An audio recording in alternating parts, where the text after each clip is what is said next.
Praise the Lord.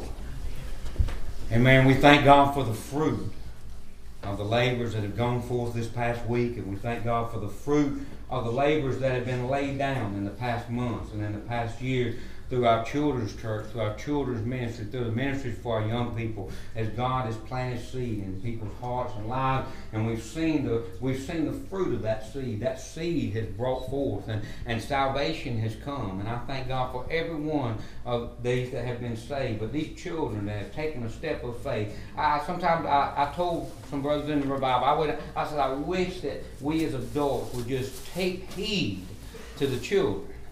You say, well, they're just children. But yet the thing about it is, Jesus knocked, and they don't know nothing but open up and let him come in.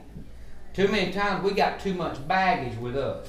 You know, we got to figure it out, work it all out, and make everything right. You can't get right. You can't do enough. You just got to come to Jesus and let him work it out, okay? And I thank God for that faith. That kind of faith that will just step forward and believe on the name of the Lord Jesus Christ.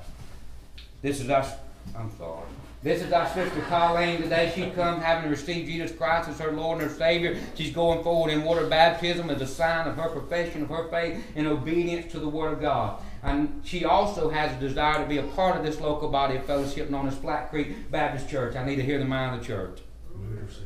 Got to move in a second. All those in favor say aye. Aye. Any opposed, same sign. All right. It's indeed an honor and a privilege for me to baptize thee, my sister Colleen, in the name of the Father, and of the Son, and of the Holy Spirit.